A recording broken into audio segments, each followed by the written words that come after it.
Hello, friends. Welcome back to another part of our Frosty friggin' folks.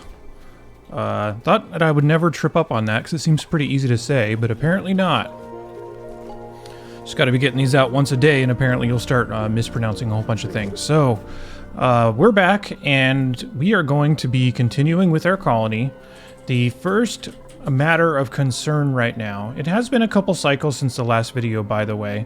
I just wanted to clean up a couple things and finish up some builds, like the extra shipping that I wanted to add to get our food separated between what's an ingredient and what's done food. And I'm putting the done food over here so that my duplicants are forced to route through this nature reserve that we have, that I didn't really call attention to last time, but that was the reason that this room started looking so weird. And I started just growing food in here as well, so you could still use this space but not actually invalidate the room. The interesting thing is that our food is really starting to change shape quite a bit, to the point that all of this has all been dug up now. We don't even need it. The only thing that we're really using is this little bit, and I could probably dig up the last of it, because we are getting so much meat from these mammoths. The thing that we're not getting as much as I would like is phosphorite, so I might need even another one of these areas, and I think when I do that I will add duplicants because we will have a lot of capacity for food at that point, because these produce a crazy amount. And it's not like, I think I saw somewhere that somebody was complaining that because of their age it's not like very ideal for the amount of food that they produce, even though it's a lot. But the difference is, I guess the basis is like, how fast do they actually lay eggs? Because the eggs are really going to be turning into the food that we're eating. And it looks like they're going at about every 12 days. I believe this math is working out this way. So about every 12 days, one of these things lays an egg. And every 12 days, that's like 25,000 calories. So it's pretty good. I mean, if you think about the math on that, like the duplicant by itself eats like 2,000 calories a day on this difficulty. So one of these pretty much feeds a duplicant for how fast they produce eggs. We have 6 of them right now, and if I'm thinking of doubling this because we need more phosphorite, that's going to be up to 12. That's a lot of food. I don't know. This seems pretty good. The only question then would be able to support it with ethanol. And the ethanol production is really lacking. Like I expected, this is not as strong as I wanted it to be. Our branches are producing at about 80% right now. There's a couple more of these quartz that I need to carve and get up there. So it looks like they're about to be carved, at least the second one is. So hopefully that ought to do it. And I did spread them out a little bit more so that they could hopefully illuminate this the best possible. The issue with it is, like, you really need the light up here, and there's not a way that I can do that while also keeping my sweepy busy. The sweepy cannot move in the same way that duplicants can. You can see it can't go over that. So they're not my favorite things, and I want to be able to get them all like up here at least. Actually, let me double check this. It's been a long time since I've tested this. Let me see if the sweepy can actually hop over tiles, because I know it can't hop gaps, but it might be able to climb over a tile, and if it can, maybe I could just move this up and place a whole bunch of them here and be a little bit more efficient. I don't know, so I'll test that. Haven't done it for a long time, but I was pretty sure that it couldn't do that, but I could be wrong. Alright, the other thing that we need to work on. The carbon dioxide from these wood burners is crazy. When they are on 170 grams per second, these only consume 2 grams per second. So we're like orders of magnitude different in terms of how much these can deal with your carbon dioxide. And they really deal with it slowly, all things considered. I'm just going to clear my alerts here pretty quickly. So I think what we're going to need to do is dig out to the top of the map so that we can start venting the excess carbon dioxide out into space. We could get like a, what are they called? Carbon skimmer. But the problem with that I have is the carbon skimmer is going to require water, and if I want my base to be really cool, the water is just going to be eventually freezing, or I'm going to have to warm it, which I don't want to do, so I'm going to find a solution that does not require warming things up, which is what we're really trying to avoid. So I'm just going to build a ventilation system that I've built a whole bunch of times, and we'll go over it pretty quickly once I get it up. And then after that, I'm going to see where we are, see how these seals are doing, and see if we can possibly add another room like this. This is so dense for the little amount that we get out of it. All of this is in the name of ethanol, and it just barely drips out. But I feel like this just has a tuning problem right now, in the same way that the Slicksters have always had a tuning problem. They're just so weak, all things considered. So, yeah, let's just try to figure this out. If this Sweepy can climb, I'm going to rebuild this room a little bit so that it can climb up. Actually, no, I can't put 2 tiles here, otherwise... Well, let's see if it can even climb 1 tile. If it can climb 2, that would be amazing. But I really doubt that it can. 2 would be ideal, because then it would sit right here. You can see the Sweepy doing its job, because a seal just put a whole bunch of ethanol right here, which we know will eventually drown the tree. Why are you suffocating? Oh, no. Okay. Get this block out of there. Move, move! Okay, there's a whole bunch of snow falling on his head. He should be fine. There we go. Alright, geez. Whole bunch of mercury down here as they dig up to the surface. Geez, what a mess. So we'll try to figure this out. I'll try to optimize this the best I can. This should hopefully just bump it up. Yep, see, the Sweepy now can't get to the tree, which kind of defeats the whole purpose. This is what I thought was going to happen. So I'm going to need to just put these on pedestals and unfortunately be a little bit less efficient. But we'll get a couple more. We'll max these out at 100%, and then we'll see how many seals it can really support. And see if it's actually worth it. My inkling right now is just that it's not, because of how much extra investment it takes, but we'll see. We'll give it a chance. Okay, let's get our ventilation system built, and once we hit the surface, and we will come back and talk about that when it's done. Okay, we've reached the top. I don't have all the pipes connected because we still need to build the rest of the setup. But yeah, just hitting the top. By the way, there's like auroras going on in the background here in space now, so that's pretty cool. Nice little touch there. Also, a weird looking room. This room doesn't appear to do anything. Just one of those decorative rooms that kind of builds along with the lore. I guess I could deconstruct and get all this diamond and wood and stuff. But not the biggest of priorities right now. I probably do want to deconstruct at least some of it so I can at least dig over to the side and see what's there. Because we might find more geysers. You know, like this one, which is another saltwater geyser. Which now makes 2 saltwater geysers, 3 salt slush geysers, and a cool slush geyser. I have so much water going on this asteroid. It is absolutely obscene. So yeah, we're not going to be at any shortage of water anytime soon, that's for sure. The other thing too is as the colony grows, it's just going to take longer to do everything with this amount of duplicants.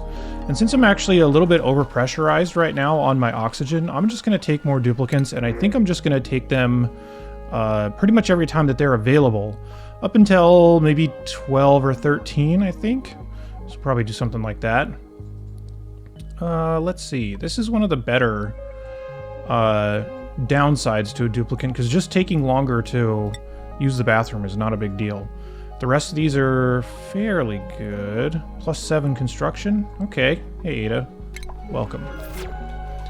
So, let's build out the setup for ventilation. I'm also just going to dig all this stuff up. This is no longer serving any purpose other than wasting my duplicants' time. So, these are interesting for the first part of it, but I think once you get to more like industrialized base, look how bad all the carbon dioxide buildup is getting, by the way. So, it's a good thing we're doing this now, but these things are just not that useful once you hit the more industrial parts of it. So, interesting plant, but that just doesn't consume carbon dioxide fast enough.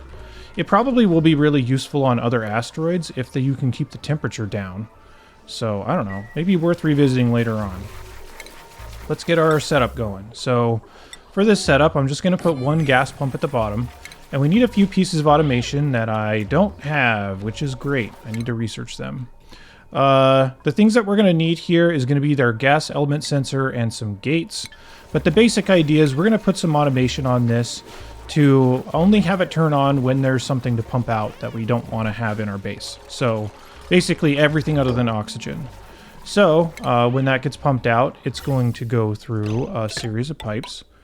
And the first thing it should do is have a couple of points where we check to see what it is, because we might want to store some of the things that we have. Namely, like the carbon dioxide or chlorine or something like that. Maybe natural gas if you have a duplicant that farts all the time. That could definitely be one. So, what I'm going to do is put down a couple of other buildings, which is going to store my gas, which I also don't have, which is great.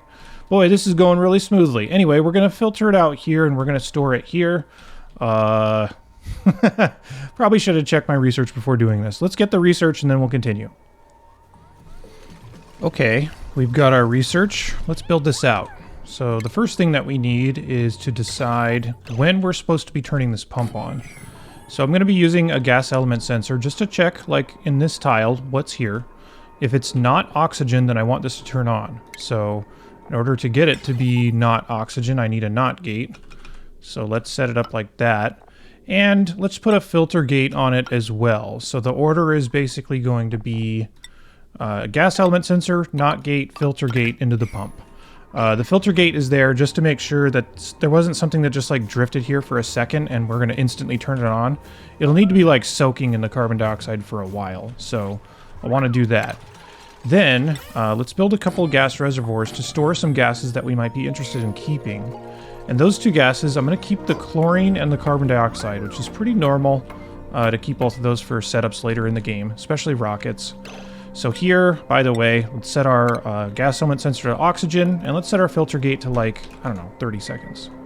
So the filtration that we can do, I don't want to use these gas filters because they are incredibly expensive on power, especially because the problem is like, we're already having to produce, or we're producing so much carbon dioxide because we're having to run these wood burners all the time. But boy, if I had a natural gas geyser, that would really change the dynamic of this, but I don't. I just have all water, which is wonderful. So what we're going to do is we're going to use a filtration technique that I've talked about a lot, which is involving these gas element sensors, these gas pipe element sensors more specifically. And when we detect something on the line that we want to keep, I'm going to turn on these gas shutoffs, which are going to be on the next tiles. So the gas is going to flow up here, and it's going to check to be like, what are you? And if it's carbon dioxide, I'm going to say, okay, I want that, and it's going to go into the tank. This one's going to say, what are you? Oh, it's chlorine. Okay, I'm going to turn it on, and it's going to go into the tank. If it's not either of those two things, or if the tanks are full, I'm just going to vent the rest out into space. So we've already got all that connected. I did that while I was waiting for my research. I also did box in this little area right here because I forgot that I put it on the hardest settings, and that will make meteor showers come down all the time. So we definitely need to do something about that. Actually, what's interesting is there's a lot of bonbon gourds out here. I wonder if I could move the wild seals out here and get more use out of this, because they will be getting illuminated by the sky during the day anyway. And they also do have that feature of like, oh, we can burrow our way out of stuff. There you go, can shed most environmental debris and rarely become entombed. So I kind of wonder if the only asteroids we're going to get on here is like the ice and snow that these things can basically shed off, and whether it's worthy to put the seals out here. This is interesting. Okay, we'll come back to that. So what we need to do is hook these up, and we're just going to hook them up with automation wire. It looks like crap because there's a bunch of stuff in the way, but we're just going to hook these two setups together, like this thing to this thing. These all need to be powered, by the way, so let's go ahead and do that. And let's power our pump, but I'm not going to hook it up yet, just because I want to turn it all on when it's ready to go. Then the stuff that we need to be filtered off, we can just throw into these two tanks like that. There we go. And let me have my duplicate speed run this really quickly, and then we'll turn it on. Okay, all done. Again, the two gases that we want to keep here are carbon dioxide and chlorine. So you just need to pick one for each of them. There we go. And then we'll just go ahead and hook up the pump, which... little hitch there for the new day. There we go. And let's watch the ventilation overlay here. Trying to get used to pressing these buttons up here because it's easier to, or it's less obstructed if I do it that way instead of the way I've gotten used to it, which is opening from the menu. But as you can see, each time that a packet comes across here, if it's carbon dioxide, it's going to turn on this gas shutoff, and it'll be like, oh, I want that. And it'll put it into the reservoir here. If it's not carbon dioxide, it would go past that sensor, and it would continue to this one, and it would say, oh, is this chlorine? And if it is, it would get pulled on this line. If not, it'll just keep going. One more thing I'm going to recommend, by the way, I get a lot of people asking about this setup. add this bridge immediately afterwards and set it up like this, so that if you connect any new lines to this, if you want it to be filtered, it just gets connected down here. If you don't want it to be filtered and you know you just want to send it out into space, connect it somewhere up here. This bridge makes it so that if something else were to be connected to this, let's say you had another setup over here that was producing carbon dioxide and you just wanted to get rid of it. If you wanted to just send it out into space, you'd want it to go up this line. But if it meets this line here and you don't have this bridge there, it's attracted to two different points. One is this one, and one is the vent that's way out in space. So it's not going to know exactly where to go, and the lines will eventually get clogged up. So that would be the last thing I would recommend to help fix this build a little bit, is that bridge right there. So there we go. Now that we're going to get our carbon dioxide levels to recede, the next thing I think that we need is we need some form of cooling, and we also could use a little bit more energy. Right now, these are basically our only energy producers, and they are not efficient at all. The wood that we get is also just barely enough to sustain us, and I don't think it's going to work out if we have more duplicants. So let's build a setup with this, our anti-entropy thermonullifier. I'm going to build a setup that actually runs electrolyzers, but we're going to have to do something a little bit strange. Right now, we don't have a place on this map, at least not that I can see, except for like right here. Oh, I guess this place is pretty warm too. Where we can actually have liquid water and not run the risk of it eventually freezing and damaging all of our pipes. So what I think I'm going to do is I'm going to set up an area over here on the side that's like our water management area, where everything that has to do with water is just contained in this small area, but it will be kind of a warm area that the rest of my base will be quarantined off against. So let's figure out how we're going to build this. I think the plan is going to be something like this. I don't think I have metal tiles researched, so we're just going to have to go without for the time being. Probably just use sedimentary rock. But I think we're going to just share a wall with this right here. And we're going to probably build a setup that is like a very low power requirement oxygen setup. So we're going to be using electrolyzers, which I also don't think I have researched. Got some research to do here. And we're going to set up some electrolyzers, and we're going to try to build this in a way that the electrolyzers can just let the oxygen drift out. I want to use as little power on this as possible, and if I can get something where it just drifts out and it just goes into my base and my duplicants breathe it in, that should hopefully be a net positive. I don't know how well this is going to work. I haven't really tried a setup like this before, but I think it's worth experimenting with. So the first thing we really need to do is get a place that is safe for our water to be. So I think I'm going to mine all this area out and start setting up a little water network over here. And then we're going to start hooking up all of these other geysers that are spewing out way too much water right now. And we will set something up so that we have a nice bank of water and something to use to generate the oxygen. And then we will, I guess, go from there. We'll work on our cooling and stuff after that. All right, look at that. Our ventilation system has cleared out everything. Everything is very breathable. Carbon dioxide's being taken care of. My duplicants aren't wasting time on this anymore. Lots of good things are happening down here. So, let's talk a little bit more about this oxygen setup, because this is going to be one of the weirdest oxygen setups that I've created, but it almost seems necessary considering what I'm being given. What I'm being given is basically no way to generate energy.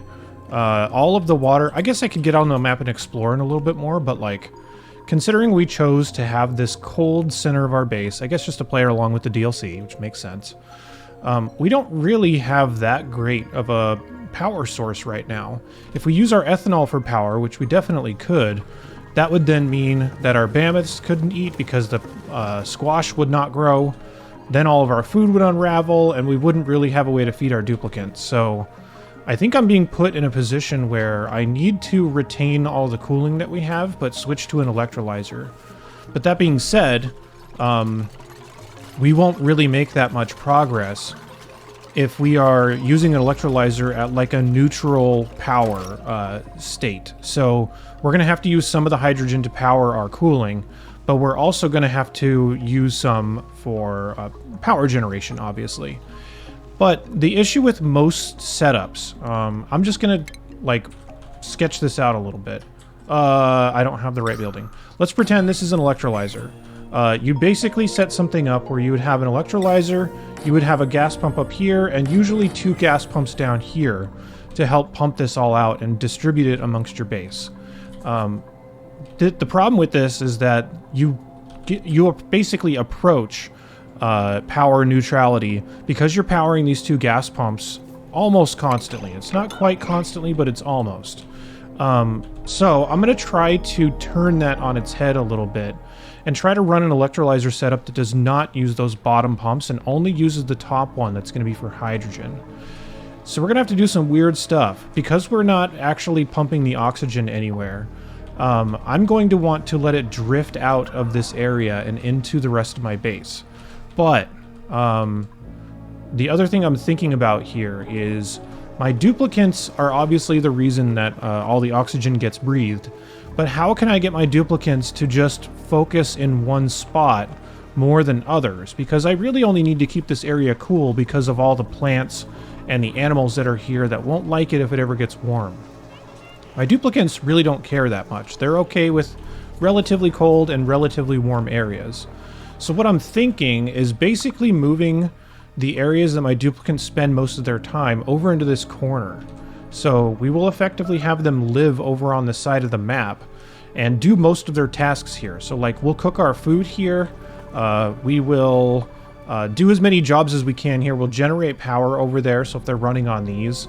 If they're ever fabricating anything, like this rock crusher, or if they're working on this textile loom, I'm going to try to do it over here so that they're spending most of their time right next to where the oxygen is being generated, and the rest of the oxygen can just slowly drift its way out and populate the rest of the base.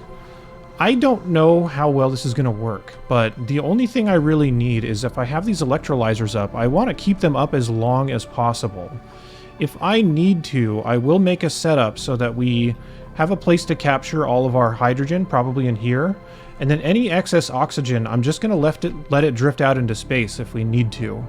So we're going to take advantage of all the water that we have, and we are going to make a quite large and powerful electrolyzer setup, but only under the assumption that my duplicants are breathing most of it because they're sitting right next to where it's being created, and the rest has to pass through like a hallway that's right next to this thermonullifier, so it gets cooled before it enters the rest of my base.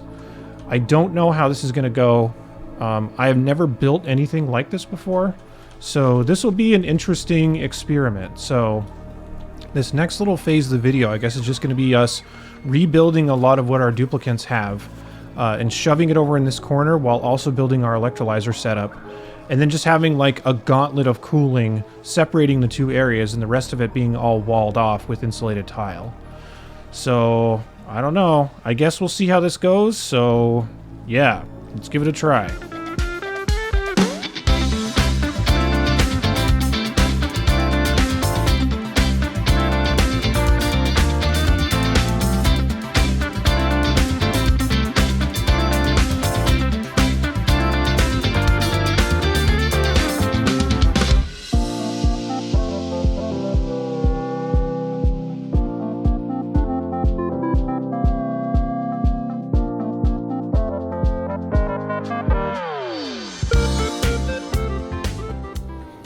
Okay, the meteors on this planet are definitely different. Note what has looked different now compared to what was there before.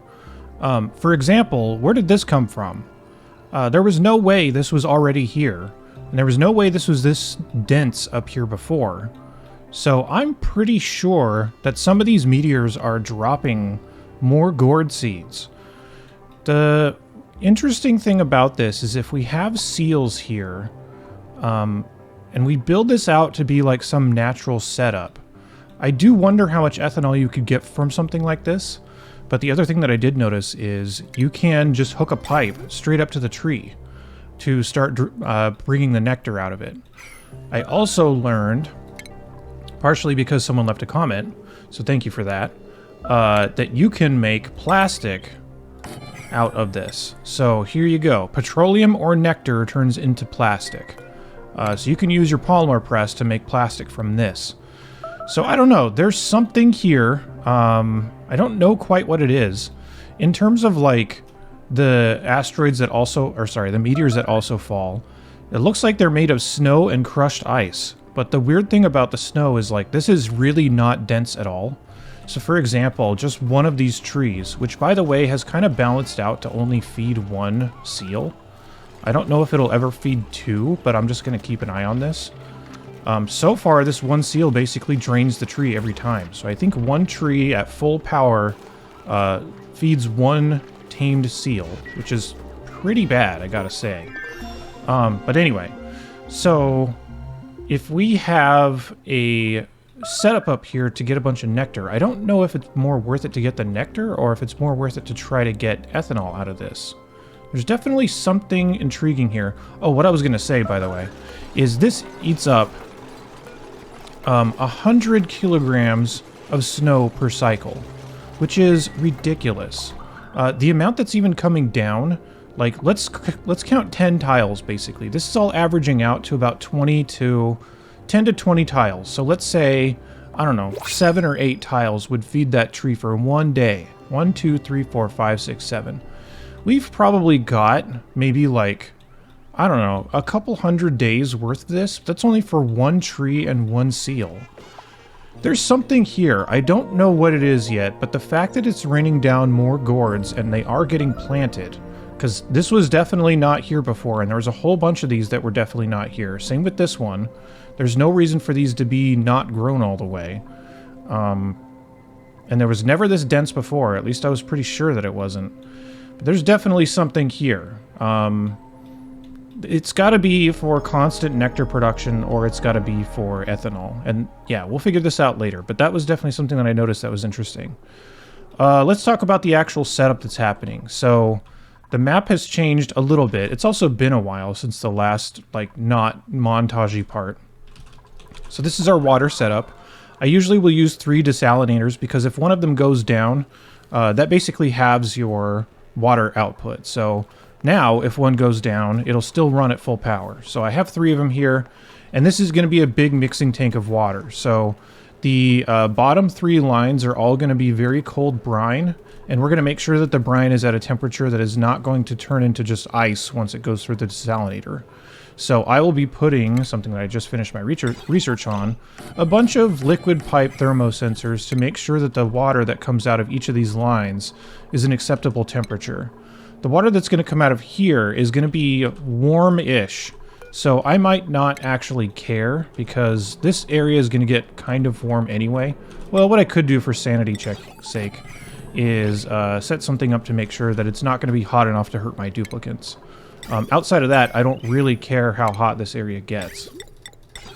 Just clearing all my alerts, by the way.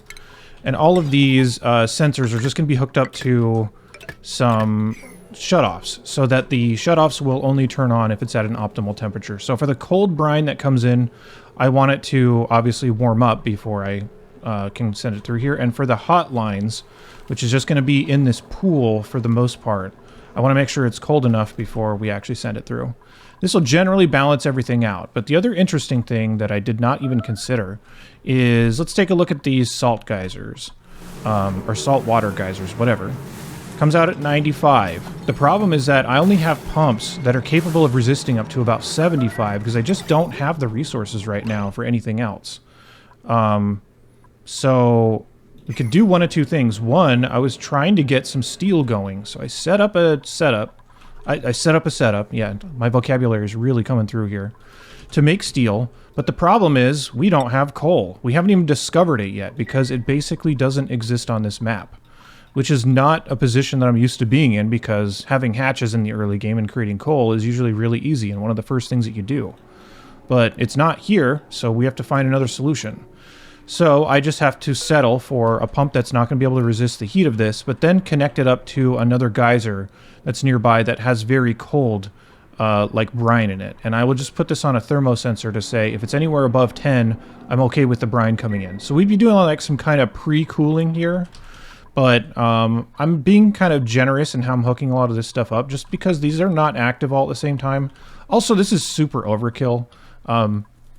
As you could tell in the video, I captured all 5 of these, but you don't really need all 5. We could easily run with like 2 or 3.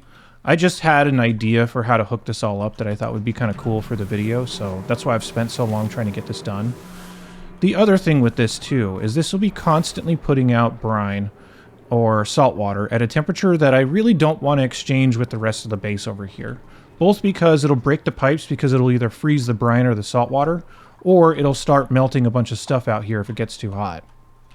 So my strategy for this is just going to be to run some insulated pipes through some insulated tiles to try to prevent as much heat transfer as possible. I don't know if this is better or worse than just running it through open air, so I'll need to double check that. But the other thing with this too, and the reason I'm going through the pipes is, like, igneous rock is a little bit at a premium right now. It's very easy to run out on this map, only because there's not the biggest pockets of them around. They're definitely around, like I'm going in here and digging out specific parts. But if I make everything out of igneous rock, then I'm going to run out. So I'm using granite and I'm putting it inside the walls because I feel like that'll be more efficient than using igneous rock and having it in the open air. So yeah. So I've got it all coming up into their own lines here, and we will eventually be mixing a bunch of water here and turning it into water that we can actually use to eventually circle back to an electrolyzer setup that will produce all of our oxygen, or at least a whole bunch of it, and that will feed this anti-entropy thermonullifier with the hydrogen that it produces, and we'll also have a bunch of extra power. So big giant holding pattern here that we need to get out of. I also need to build my duplicants living quarters over here, so we will do that. If I need to, I'll just expand up a little bit further for some extra space, since we do have 12 duplicants now. I did take 3 more, like I said I was going to, but I didn't want to, like, disrupt the montage to be like, hey, yeah, we're having a good time here, and then all of a sudden it's like, hold on, I need to take a duplicant. So our 3 new duplicants, nobody too wild. So Mima, Ruby, May. Their skill sets are fairly generic. Lots of broad interests. Not huge downsides. That's kind of what you want when you get out to this count. So I think I'm going to stay at 12 for a little while. My food is very heavily fluctuating, so sometimes I'll have a lot and sometimes I won't have enough. So I'm having to replant these sometimes. Just having to keep an eye on all these setups to make sure that they continue growing and continue producing. So they're doing a pretty good job, but we will need to expand this at some point. But I do want to get this ethanol situation settled first. The other idea that I had with these trees is, for the light anyway, we could eventually mine all this out, depending on what we wind up doing with this. I don't know what to make of it, but we could just use sunlight to power all this stuff if we don't find more of these quartz. What's also interesting is these quartz can apparently just be buried in the map in different places. These can also be buried too, which was kind of a surprise to see it pop out of one of the spots. So yeah, there's a lot of interesting stuff going on here, but I'm just going to keep going with the water setup, and as soon as we get the water setup done, we are going to set up our electrolyzers, and we're going to start generating hydrogen. We're going to finish up the rest of that, move our duplicants in, and then I think we're going to call it good for this video, which has really been a lot bigger than I thought it was going to be, hence the reason why there hasn't been a video the last couple days. So I'm trying, but this DLC is not being very nice to me with all the things it's depriving me of, but I like it. Okay, we're now getting water coming through our system. It's coming through kind of slow because it's not all the way filled up yet, but it will start running a little bit faster once this pump starts getting active. So yeah, let's start getting our oxygen setup going, and mostly our hydrogen setup going. So first of all, we have all of our water here. Should probably build a pipe that comes out of this, made out of not iron. That would be ideal. So the water will come out. It'll just head up to some electrolyzers that I'm going to set up here. So let's go ahead and put a couple of them down. They probably won't be both running all the time, but I am just going to be putting them out in open air like this. Very different than most electrolyzer setups you're going to see, but we just desperately need to not spend the extra power and to get the extra hydrogen. So for the hydrogen, it's eventually all going to drift up, and I did create a little cavity up here that we can put a gas pump into. So that'll be for our hydrogen. And we just need a element sensor to make sure there's actually hydrogen here, so we start pumping it out when it's there and not just, you know, all the time. I'm going to put this on a filter gate, make sure the hydrogen is sitting in there for quite a while before we turn the pump on to make sure we only get hydrogen. So there we go. And then our thermonullifier, this is going to be a not super ideal setup. We don't have plastic yet, so we can't make the high pressure vents. We could have started getting plastic with some of the nectar that's out here, but I'm going to save that for the next video. This is mostly like a video structure thing. Also, we need the cooling very badly. The inner parts of our base where all of our critters are being fed is really not doing well from a temperature standpoint, so we need this cooling to start circulating as soon as possible. So we've got our electrolyzers. We actually need to make sure to not close this off before I build everything. So I don't know what I'm doing. So we'll get this set up and we'll get it hooked up to some water. So there we go. And this area is going to start to get kind of warm, which will really necessitate the thermonullifier for sure. So there we go. Got those two. Let's get the inside of our thermonullifier set up. So I'm going to use ethanol as my medium to transfer energy here. And the most important thing here is just that you are keeping it within a range of temperature that this thermonullifier is not going to start hardening the ethanol. The ethanol's temperature range is -14 to 78, and there's no way we're going to be lower than a -14 or -114. I can put some sensors and stuff up if I notice it going that low, but I really doubt it's going to. And we're never going to be over 78 with this thermonullifier. If we are, then our whole base is basically gone and it's game over, so that shouldn't be happening. So on the inside of this, since we're going to be filling up with ethanol, I'm just going to circulate it around with some iron pipes. Just something really simple like this. Whoops, that needs to come back down. There. And then we can hook this up to some insulated pipes. Just sending it through here. I will actually dig up this wheezewort only because the wheezeworts are kind of bad when you need airflow to happen. And I want airflow to happen from here into the base. That's the only channel that it can really go through. And the wheezewort will slow that down considerably because it's constantly sucking in and putting out gases. So I'm going to get rid of that.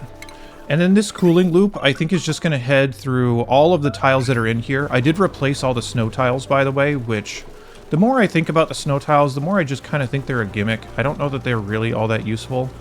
I kind of wish you would get wood tiles at the beginning and just keep the wood tiles and use the wood for your initial buildings, and the snow tiles are, I don't know, I just don't really find a lot of purpose to them because they're going to get replaced pretty much every time.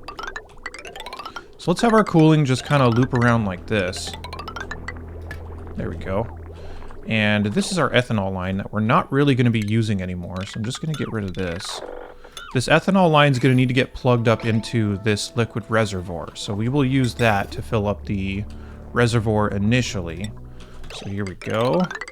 And we can just hook it into one of the lines that's already going to be coming out. So let's see, this is the in, this is the out. So the in needs to go... Well, let me get both of these kind of drawn out. So the in is the top one. So we could just do something like... Let me cancel this. What are we doing? Okay. There. So we could just fill this up for the time being, and then we will get it circulating once we have enough. The last thing that we need to do is we need to connect this up to... Well, first of all, set the settings. So we need to set it to hydrogen. I'm going to set our filter gate to, I don't know, let's just at least make sure it's been sitting there for like 30 seconds. And then we need to hook this up to two things. One is going to be a vent inside here. Ideally, this would be a high pressure gas vent, but I think we'll be fine without it. And then secondly, we need this to go down into the thermonullifier. So the direction of the pipes is just going to be like this. There. So hydrogen's going to come down here. If there's space open in this room, it'll come out in here. And if not, it's going to go to the nullifier to power everything to start cooling. So we have our electrolyzers running. Our water's pretty much running. Let me give my duplicants a little bit of time to get everything built out. I'll make sure the inside of this is cleaned up, and we will turn on this pump to vacuum out everything except for the hydrogen. You really want this to be sitting in hydrogen because that's the most efficient it can be, I think. Let me check. I'm pretty sure that it sets out an initial amount. And the hydrogen is better for transmitting energy anyway, so I think it's best to put hydrogen in here. Yeah, so I'll get all this stuff built out with my duplicants, and then we will come back and watch the system run while we get the rest of it finished up, and then we will finish up the video. Okay, our thermonullifier is running. The only question here is whether this is enough to keep all of the center of the base cool. And also offset the heat that we are generating by running these electrolyzers. I'm not sure, but the biggest chance that we have, and the reason that we're doing this, is to move all of our duplicates in here and have them breathe all the hot air. We are really like rubbing two sticks together to try to get some cooling going on here. And this is also like, we could just use the teleporter to go somewhere else, but I kind of just want to see if this would work. So we could like go find coal or go do something else and make some other kind of cooling setup. But I am interested in seeing if we can just stick in this asteroid for a long time and become sustainable here. Our ethanol is going to be circulating. It's already carrying most of the burden in terms of like keeping this area cold, but our temperature does seem to be falling. We'll see when the ethanol starts to return for the first time, which it hasn't yet. But yeah, I don't know exactly how this is going to go. We do have our hydrogen generators down here, so I will compact this area just a little bit more so that we can fit in some tanks to hold the hydrogen, since we don't want to just like have it all build up here if we have a whole bunch left over. So I will set up a couple tanks here, and I will start moving our duplicants in here because the duplicants are the kind of key to all this working. So the first thing I need to do is figure out what are my duplicants spending the most time doing or generate the most heat doing. And one of which is I probably need to move my food production in here first. I'll do that, and then I think I will also move bedrooms in there next, because they do spend, you know, 3 blocks of time per day just sleeping and breathing. So I definitely want them around here to breathe the important air to breathe. And if not, I want them to be working efficiently or doing stuff in here anyway that's going to help us keep this cooling down. This is one of the most unorthodox cooling setups I've ever run before, but the theory is just that we're using deletion on any of the heat for like the hot oxygen and stuff, and then we are utilizing the excess power and the excess hydrogen to run our cooling and our power for our base. So yeah, we'll see how this goes, but let me get everything moved in here and then we'll check in again. Okay, here we go. Project migration, I think, is done. We're not really living in here anymore. We're mostly just working. The good thing from our thermonullifier is it's holding pretty steady, but also the temperature of a lot of stuff in here has dropped quite a bit. So I think what I'm going to do is I'm going to try to keep the whole base pretty cool, especially the areas that I need to ranch and grow food. The rest of it, at least in this little pocket, I don't care what temperature it is. If it gets hot, that's fine, as long as it doesn't heat up everything else, and as long as it doesn't heat up to the point that my duplicates start getting injured. But I think we'll be fine. So yeah, this has been fairly successful so far, but we still have a long way to go. I do want a lot more duplicates. I want to see how many I can fit in here. I'm going to probably go up to maybe 18 or 20 at least, living in here all at one time.